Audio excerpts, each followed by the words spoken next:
Well, a source says Charleston shooter Dylan Roof told investigators he shot and killed the victims at Emmanuel AME Church because he wanted to start a race war. And today we may be getting even more insight into the mind of this killer. A website featuring a racist manifesto and images that appear to be Dylan Roof have surfaced on social media. CNN has not been able to authenticate the website's contents or who wrote it, but it does talk about Charleston as the target of an attack. Let's talk about it with John Matthews. He's a former Dallas police officer and author of Mass Shootings, 6 Steps to Survival. Thank you for being with me, sir. I appreciate it. Thank you, Bob. Let's talk about how this manifesto could be used by investigators, because he goes into great detail, uses very racist remarks, talks about being motivated by the George Zimmerman, Trayvon Martin situation. What does this do to the investigation? Well, I think what they're looking for is to kind of connect the dots of his planning, his preparation, to show his intent and his motive. He made it well stated. The witnesses said what he said during the shooting, but any other writings, any documents, manifestos, photographs, all of that ties into the mental state of the offender. I think it shows that he had planning, that he had purpose, that he was on a mission. I think he even used that word, that he was on a mission. Right. So this goes into the mental state of the offender and proving what he was thinking about at the time. My colleague Anderson Cooper talked to one of the friends of the survivor in that church massacre. Let's listen.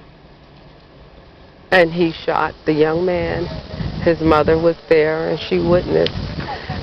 She pretended as though she was dead, that she was shot and dead, but she watched her son fall and laid there, and she laid there in his blood. And she lay there in his blood? Yes, she did. Oh my. And when I got to talk with her, her entire dress was just drenched in blood.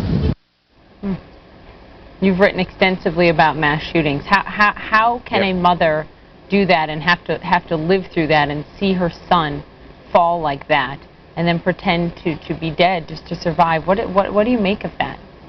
Well, that's actually a very successful survival tactic. In our research, we looked at the shootings going all the way back to 1980, and in numerous circumstances, survivors play dead. And it really kind of parallels the mind of the offender. The offender is in a rage. He's working fast through the scene. He's shooting, reloading.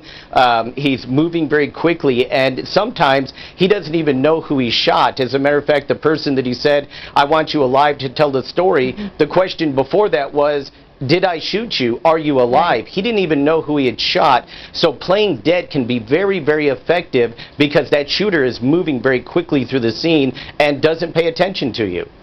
All right, John, stand by because I want to get your take on another story we have just breaking in the last hour or so. This is out of New Orleans, where a police officer named Daryl Holloway has been shot and killed by a prisoner that he was transporting. He was a member of the force for more than 2 decades.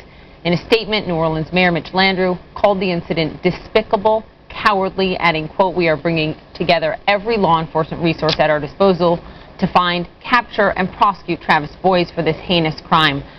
John, authorities say that the prisoner was able to remove one of his handcuffs, secure a weapon, shoot the officer, drive off in the vehicle.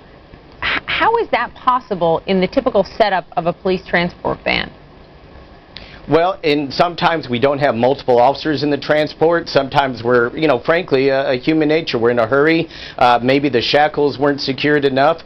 Maybe the offender had been transported so many times and he knew the routine so well that he knew exactly when to make his move and how to target his victim and secure the weapon and make his escape. So really key to have 2 officers at all times. To have 2 officers at all times to make sure that we're always diligent. In law enforcement, we call it situational awareness. And that's what we try to teach the citizens too, that even the routine jobs that we do as police officers every day, you've got to be vigilant because you can be victimized also. Yeah, it is absolutely tragic. This is a picture of this beautiful man who served his city for more than 2 decades, his life taken in an instant. John Matthews, thanks for the perspective. Thank you, Pop. Coming up next, we are following another story very closely. The man